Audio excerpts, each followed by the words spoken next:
Hey, what's up guys, this is T-Bone here, and in today's episode we're going to go over the lore from Mephala, and we're going to talk about the unlock conditions as well as go through each of the levels to play through and figure out the right formation in order to get past them.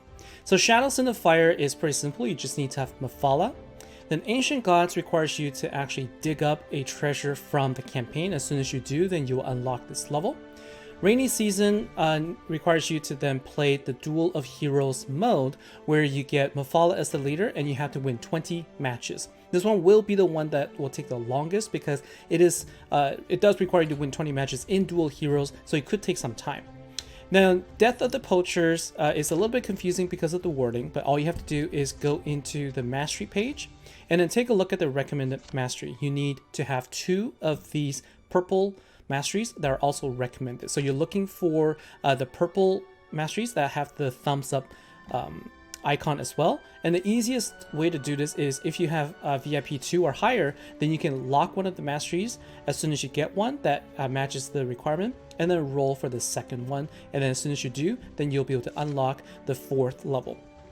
The 5th and the last one, Rage of the Behemoth, basically needs you to go through the campaign. You need to win campaign 10 times, basically level 15 10 times, but you need to have both Mephala and also Pegasus in the level, and you cannot lose Pegasus. So my recommendation is to use Mephala's skill to give Pegasus immunity. Now let's go ahead and do a playthrough, and then we can get our skin afterwards. So in this level, what you want to do is you want to avoid using your sharpshooters in this first level, and instead you're going to put your Dendroid guards up here. You're going to be going up against fire elementals as well as a Freedy. We're going to go in and battle right now.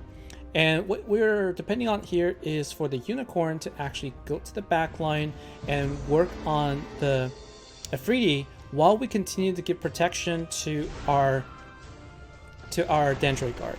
All right, and so what you want to do is you want to protect the Dendroid guard as much as you can while the Pegasus takes out the fire elemental in the back line. The fire elementals don't have as great of a health, so they will actually be taken out faster.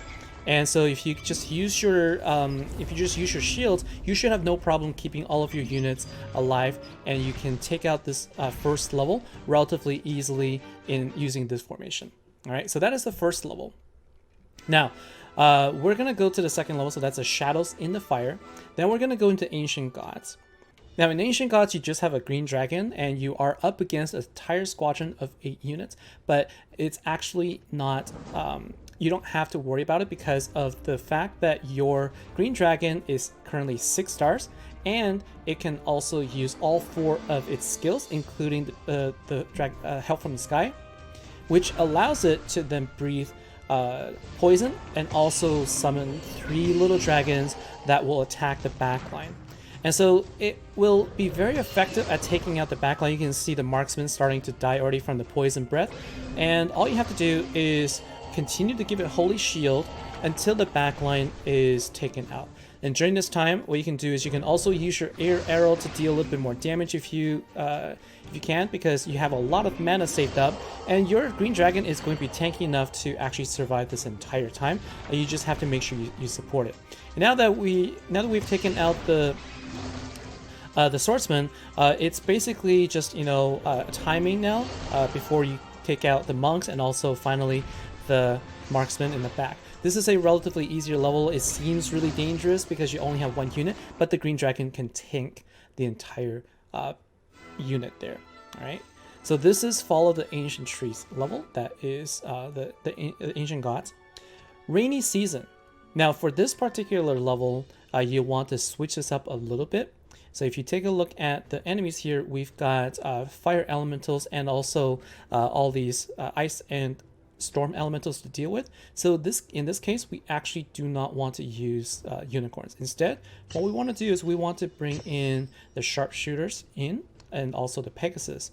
And what we want to do here is we are going to use the Dendroid guards in the front, and we're going to have the dwarfs in the back, and we're going to just have the fire elementals come toward us, and we're just going to keep our front line support it with the shield while the back line continues to deal damage to the Earth Elemental. Our back line isn't going to take any damage, and so it's going to be the battle of who can survive longer in the front. Now, as the Earth Elemental is getting destroyed, they are also going to explode, and when they explode, they will also deal damage. And so you want to protect your front line a little bit from the explosion, so you give it immunity here. And now that we can see, as soon as we take them out, we are now basically at an advantage because we are now into the back line. We are losing our front line a little bit, but we are giving our units immunity, so they continue to draw the attention of the Storm Elemental as well as the Ice Elemental. Now it's just the Storm Elementals left, and our Dwarves are going to be very good against these Storm Elementals while we take them down with our air arrows for support and also the backline continuing to shoot it down. Okay. And so that is the rainy season level, and that would be the formation that you want to go with. The 4th level, Death of the Poachers, is going to look a little different, where we have 4 pikemen up top, and then we have marksmen and then also swordsmen at the bottom. What you want to do is you want to now place your 2 unicorns up top, because we're going to take care of be taking care of the pikemen up top.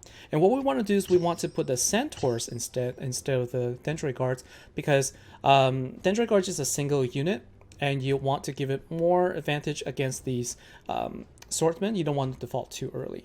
So this is the formation that you want to go with. So what we're going to do is we're going to be taking out the top lane. We're going to be taking out the pikemen, and especially since we're going up against the pikemen, you don't want to put the dendroid guards up there, because the pikemen deal additional bonus damage to single large units.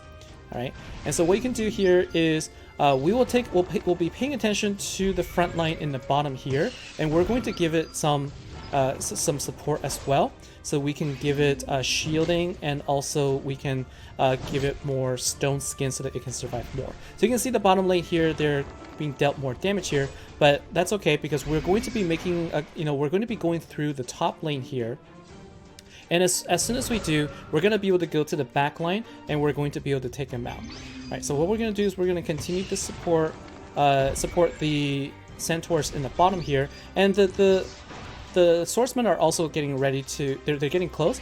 And now that they finish the centaurs, they're going to go up, and we're going to be up against the, we're going to have the dwarves protect the front line here. Now what we're going to have is, you can pay attention to the back line. The marksmen are going to continue to be taken out by the unicorns here.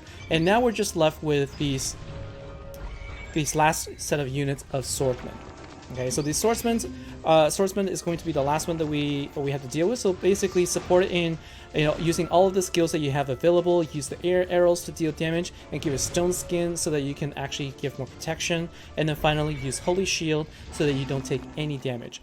The only spell really that you'll be taking damage from is from Crag's Earth Arrow, and so sometimes if you can time it right using the Earth Shield, you can also be immune to the damage. But you can see here, this is how you could easily take out this level as well without losing many units. Now finally, Rage of the Behemoth level is going to be the toughest one of them all. If you take a look, you're just going to have a single behemoth here, but it's enraged, and this unit is going to be very, very powerful.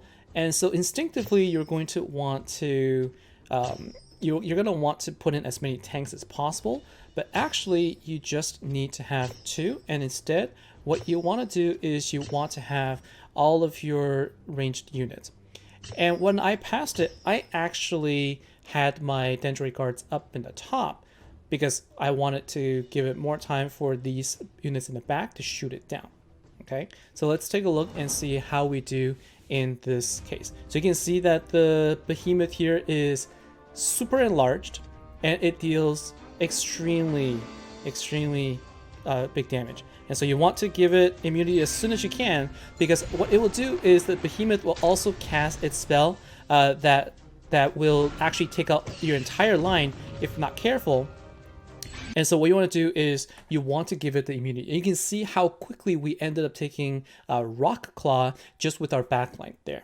All right, so that is going to be the best way to to actually support your team. If you don't use all of your sharpshooters, the Behemoth will actually go through your front line really quickly and then take out your back line as well.